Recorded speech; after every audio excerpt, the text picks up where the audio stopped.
All right, today we are talking about the fastest player probably in Major League Baseball, Alejandro Kirk.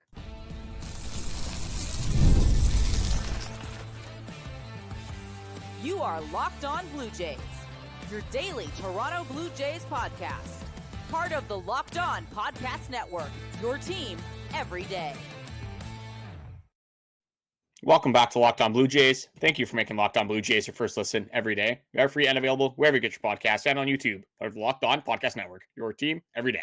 As always, I'm Braden Iwasco. He's Carter First. You can find us on Twitter, Braden5 Iwasco, Carter First too, as well on Instagram and TikTok at Locked On Blue Jays. If you're new here to YouTube or you're listening anywhere else, make sure you do hit that subscribe button. We got a long season ahead of us. We have content for you guys constantly. Opening day, we will be live, so make sure you guys tune in for that as well.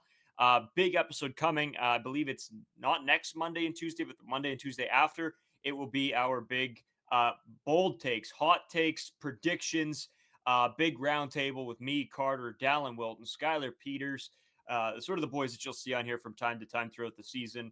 If something comes up or they have an interesting thought they want to bring on, they watch a ton of baseball. They're very knowledgeable about the Toronto Blue Jays as well. And good buddies of ours, so it makes it even easier, more fun, easy to snap it around. Discord link is also down in the description if you guys want to talk Blue Jays with us whenever you want. Fantasy League starting soon, but Carter, let's get right into this one because a guy that I'm always excited to talk about, right? We are doing our top 10 Blue Jays moving into 2025. Number 10, George Springer. Number 9, Chris Bassitt. And today we are at number 8, Alejandro Kirk. Carter, we can start in a lot of directions with Alejandro Kirk. But I think me and you both have said this multiple times already, and probably we will continue to say this. One of the guys we were looking at as a bounce back candidate for 2025. I guess start off with what Alejandro Kirk did last year and then sort of move into your reasoning of why you think that he would be a great bounce back candidate. Yeah, Alejandro Kirk, I think a lot to do with him this year is going to be if he's successful, the team's going to be successful. If Alejandro Kirk is not very successful, I think the Toronto Blue Jays might struggle a little bit. Last year, Alejandro Kirk, obviously with Danny Jansen being around, kind of had this split mentality. He was going to play some games. Danny Jansen was going to play some games. No real true number one catcher here. Is pretty much a 50-50 split, which is really great now in hindsight.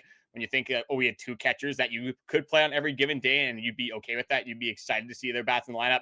Now it's Alejandro Kirk. If it's not Alejandro Kirk, it's either Tyler Heineman or it's Christian Bethancourt. Now, those two are not nearly as excitable as a guy like Alejandro Kirk. Last year, not a bad season from Alejandro Kirk. Again, not exactly what you're looking for. When we think Alejandro Kirk as Jays fans, we're hoping that he can get closer towards that 2022 season where he was driving balls into the gap. He had a little bit more home runs. Again, you're not necessarily looking for the home run power from Alejandro Kirk. You're more so just looking at him to drive the baseball. You want him to hit the baseball in the air, hit line drives, line drives in the outfield, hit those gaps. You don't want Alejandro Kirk obviously hitting ground balls because we know what happens with that. It's usually not a good turnout for Alejandro Kirk and the Toronto Blue Jays if Alejandro Kirk's hitting the ball on the ground. One thing that we have seen as transpired throughout a little bit of last season and go into spring training is the max exit velocity on Alejandro Kirk. From what we've seen in 2022, again, more of a slap single guy. 2023, not really hitting the ball all that hard. At the end of 2024, starts getting that max exit velocity up. And here we are in spring training. Alejandro Kirk is hitting the ball hard all over the diamond, hitting the ball over 105 miles per hour. I think he had 2 in his first spring training game where he hit the ball over 108 miles per hour. So that is going to lead to a lot of long-term Alejandro Kirk success if he can continue to smash the baseball like that. Yeah. And I mean, the other part of this, and this is something I went into on his pre-post All-Star game statistics. So pre-All-Star game last season, Danny Jansen was still there. It's still splitting time. So in pre-All-Star break fashion, Alejandro Kirk was hitting a 234 with a 308 on-base percentage, a slugging of 323, and an OPS of 631. Again, not horrible, but not what you're looking for of Alejandro Kirk. Post-All-Star break. So this is when Alejandro Kirk was our main catcher.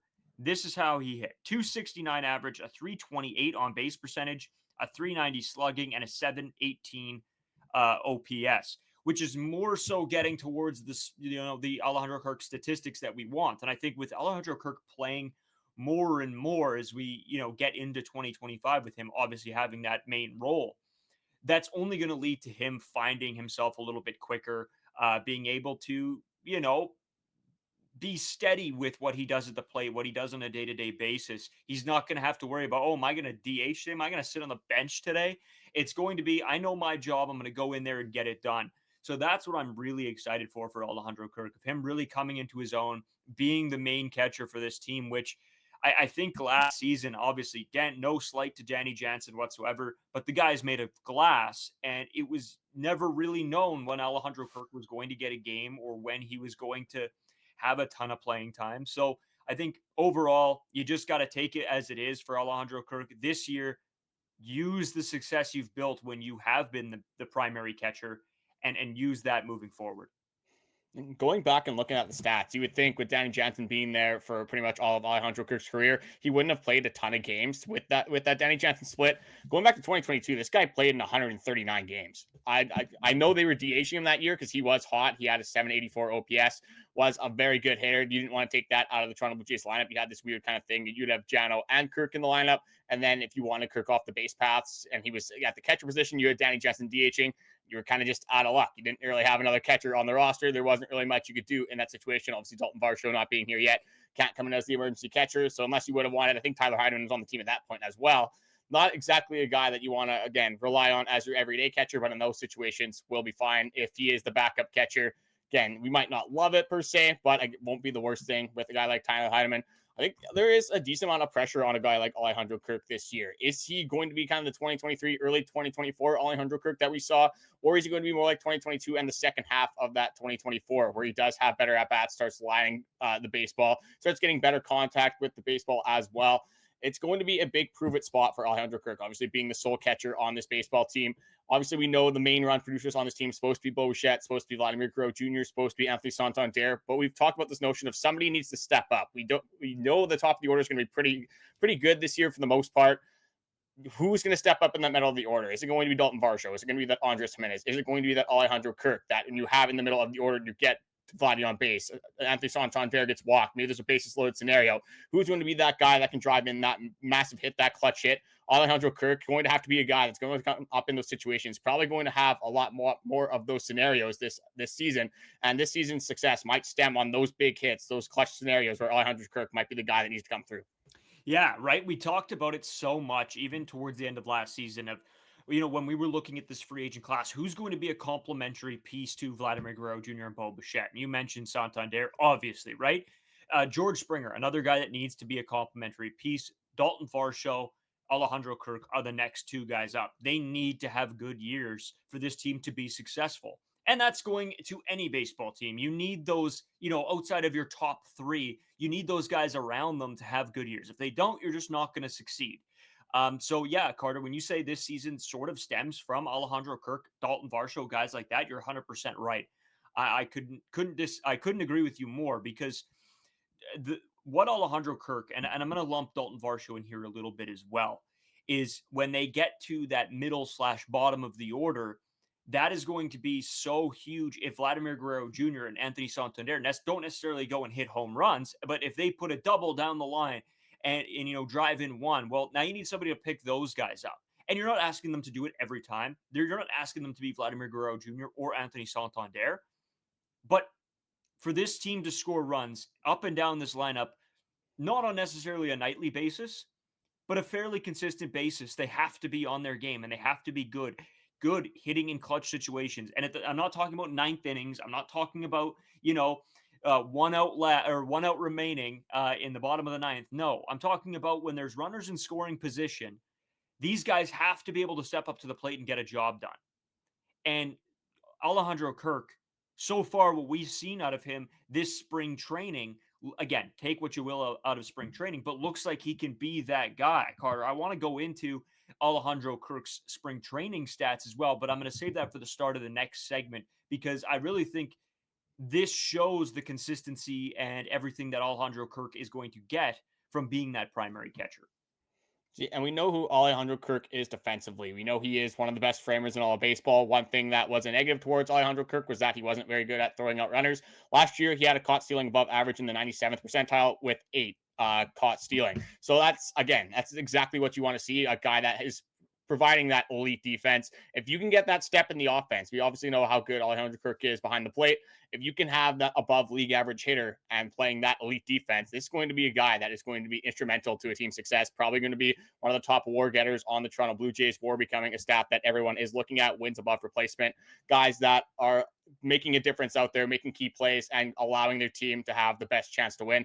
So a lot of that is going to lie on Alejandro Kirk, kind of an identity year for this guy, going to be a UFA in 2027. If you have a good year in 2026 and you kind of convince people that, hey, you are more like the 2022 Alejandro Kirk, you are more like the second half 2024 Alejandro Kirk, because a lot of these Toronto Blue Jays players, there has been a little bit of inconsistency with Alejandro Kirk. So if you want to have a kind of a prove it year where you can lead a lot of good things going into that 2026 contract year, this is going to be a big year for Alejandro Kirk and this organization. Yeah, Carter, a lot more to get into on Alejandro Kirk. I want to talk a little bit about his spring training and what that means moving into 2025, but also the catcher position as a whole a little bit, Carter, because, as we look throughout this league, it is a little bit of a sore spot, I think, right now in terms of the MLB. So we're going to come back. We're going to talk all about that. Also, I want to throw in a little tidbit for fantasy when it comes to the catcher position as well, as I was sort of, starting to do my practice drafts and stuff like that. So if you guys are into fantasy baseball, all of that, I'll give you a little tip moving forward. Take that what you will. But we'll be right back after this short break. Ever check your bank account and wonder, where did all my money go? Between dining out, online shopping, entertainment, it's easy to lose track. That's where Monarch Money comes in, your personal CFO, giving you full visibility and control over your finances. Monarch Money isn't just a budgeting app, it's a complete financial command center. You can track all your accounts, investments, and spending all in one place, so you stop just managing your money and start building wealth. One thing I found really surprising and about this app and about this site is when I started using Monarch, I realized just how much I was spending on food delivery. It was, it gets a little out of control. You don't really realize, and you're checking your bank, you're like, geez, did I really purchase all that? And that's what's great about Monarch Money. It shows you exactly what you're spending your money on. So it's not like just going into a void. You're actually seeing, what you're doing wrong with your money. Now I budget smarter and save more. Instead of juggling multiple apps, you can use Monarch Money to check your finances, track spending, and even plan long-term goals. That's another one of my favorites. I like to know that my money's going into something, if it's an investment or whatever. Take control of your finances with Monarch Money. Use code LOCKEDONMLB at monarchmoney.com for 50% off your first year. That's monarchmoney.com. Code LOCKEDON for half off your first year. Great deal. Take advantage of that while you can. Carter, just getting back into Alejandro Kirk, I said I wanted to start things off by talking about his spring training and sort of where this is leading for him in 2025. So, Carter, going back, I went through his game log. Alejandro Kirk batting a 360 right now in spring training with a 520 slugging and a 433 on base percentage. And it's just, I go back and I check through all the games. It's not a ton of doubles. It's not a ton of home runs. But Varsho, Alejandro Kirk is slapping singles. And I don't mean just, a poke over the first baseman or a poke over the third baseman or a little dribbler. No, Alejandro Kirk is hitting baseballs hard through gaps and getting the singles. He's not the quickest guy. He's not going to be able to stretch, singles to doubles, anything like that. But for a guy that you're looking to just be able to get on base or push a runner, right? If Alejandro Kirk hits a hard single, odds are the guy from second is going to be able to come around and score. And that's something you really can look for in 2025 moving forward with Alejandro Kirk. I think he's in a prime position to be an RBI printing machine. I think that's a good way to put it. This is going to be a guy, like we kind of talked about in the first segment. He's not going to be the guy to start the rally. He's going to be the guy to finish it, have that jugular punch, and really put a team to bed in a lot of these situations. You got to expect this in a dream world for the Toronto Blue Jays. You probably get a Springer dinger. You get a home run, obviously, in the first pitch. Then you get a Bichette single, maybe a Vladdy double. Anthony Santander is walked in this scenario. Then you have Alejandro Kirk coming up with the bases loaded, and you want this guy to do damage. Right now, probably going to be the fifth hitter to lead off the season.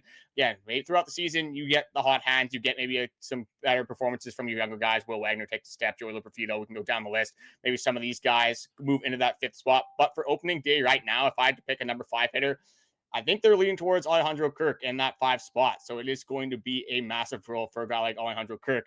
And we talk about this notion of he's got to get back to more so that 2022 form. What was he doing in 2022? Who is Alejandro Kirk? This guy is a patient hitter, and he knows the strike zone.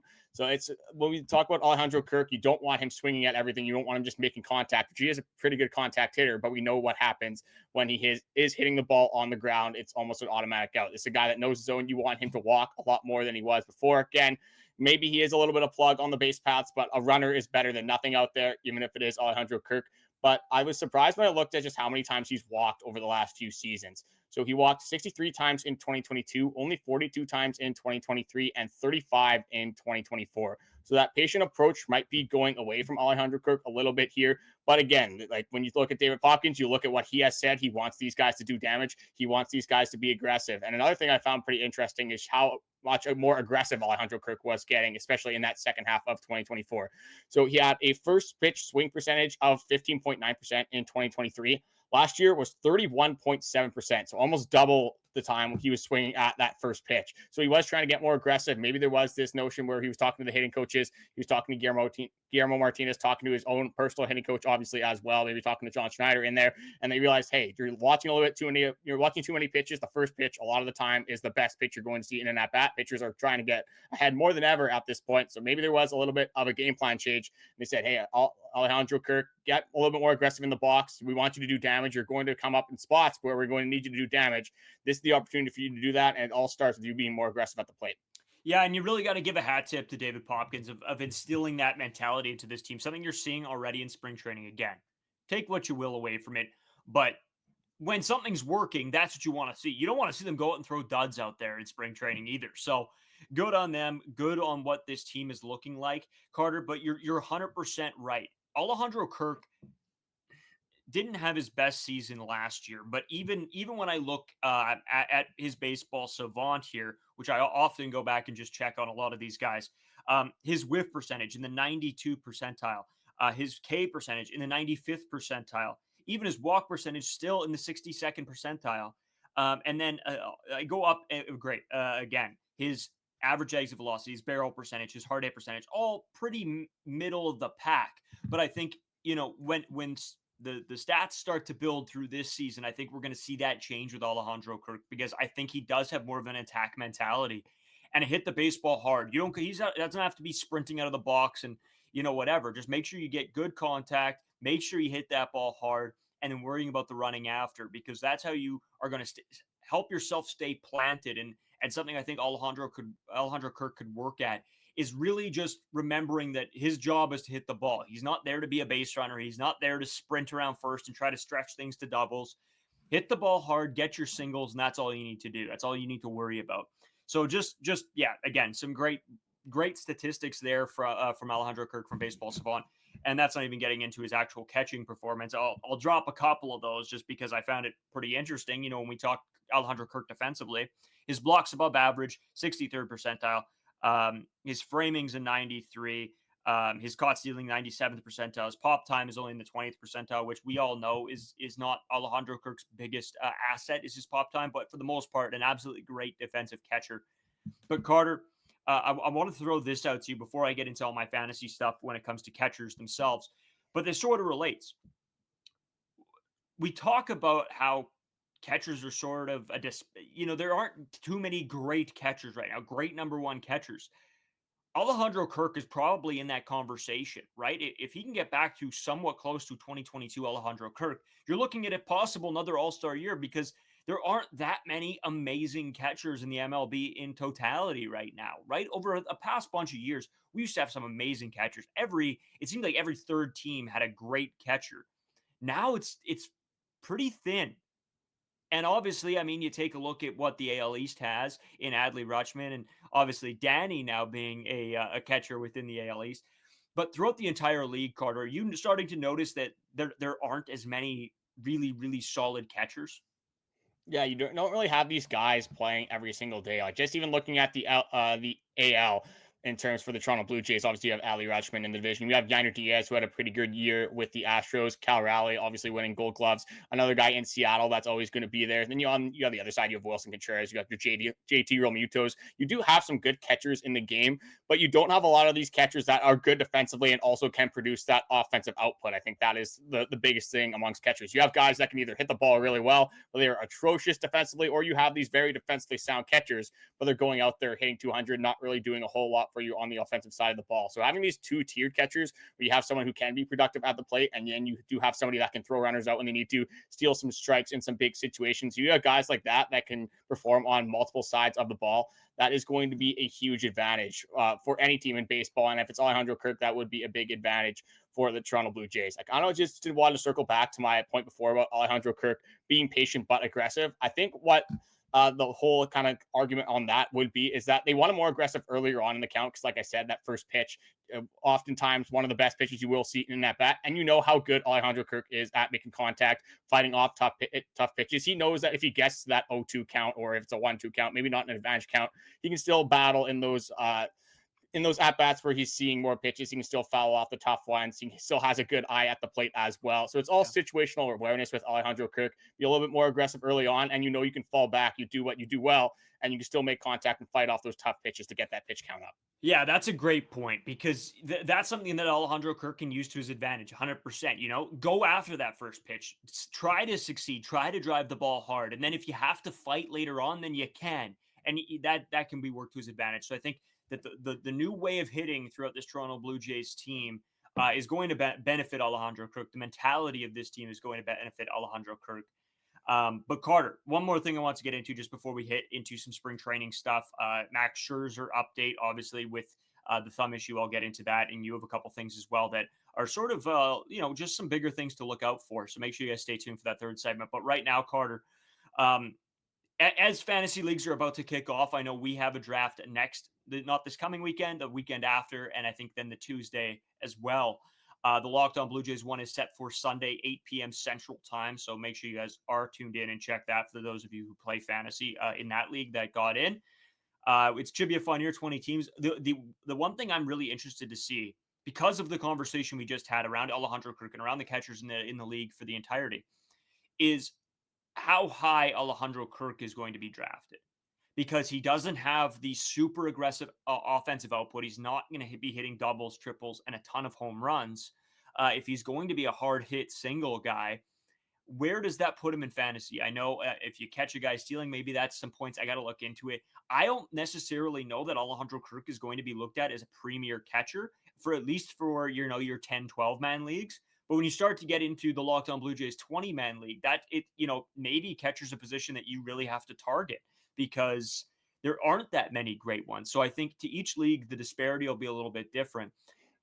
Where would you sort of throw Alejandro Kirk? Say you're drafting your team right now in a 10-man league. Where do you think you'd target a catcher? Are you targeting catchers early, or are you going to wait on them a little bit and sort of play them as QBs in the NFL, where one goes and then, okay, I got to hop on this now? See, I think for me, when I'm looking at just what gives you a positional advantage, that's a big thing I'm obviously looking at. But I'm also looking at, for the early rounds, just total offensive output. What is the upside on a lot of these players? When you look at catchers, is there really anyone that's going to go out there and hit 35 home runs? Like, there's no catchers that are stealing a ton of bases. In fantasy, it's a lot different than the real world, obviously. So you're looking at who can be this league winner, who can be one of the best players in all of baseball. At the catcher position, I really don't think there's anyone that can go out, win that AL MVP, win that NL MVP. So in fantasy, I'm probably going to be more prone to go towards the guys like the Bobby Witts, the Aaron Judges, the more established guys in the catcher, especially early on. I do get, again, positional advantage. You want a guy playing every single day. If you have JT Realmuto to compare to, a Danny Jansen who might get injured throughout the season, guy with injury troubles, and again, a guy that may not even start the majority of the games. Depends on what kind of rotation they want to have over there. And just among a lot of teams in the league, always obviously having those catcher rotations where maybe you got a guy playing just over 50% of the games. If you got a guy playing 125, 130 games compared to a guy playing 80 games, it's obviously going to be a big advantage. But for me, I think I'd be targeting catchers middle rounds. I don't think I'd be going too early on, being like, oh, I want to get this positional advantage. I just don't think that risk reward is worth it necessarily for me at that point. Yeah, and one thing I would say is if you start seeing catchers fall off the board for you guys, then probably I would look at probably targeting a catcher, right? If you start to see JT Realmuto, Cal Raleigh, all these guys go in 1 or 2 specific rounds, then you should probably start to look at, okay, maybe now's the time to take a catcher. And I'm sort of helping you guys out here, even in our league, because, you know, we're going to be playing against some of you guys. But you know, we want to put a little bit of fantasy stuff out there as well for those of you who play. I know fantasy baseball is such a huge thing. We haven't played a ton of it, Carter. I think I've played only like 3 or 4 years. You might have even played less than that. So we'll see how we do moving forward. But Carter, let's get into some spring training stuff right after this short break.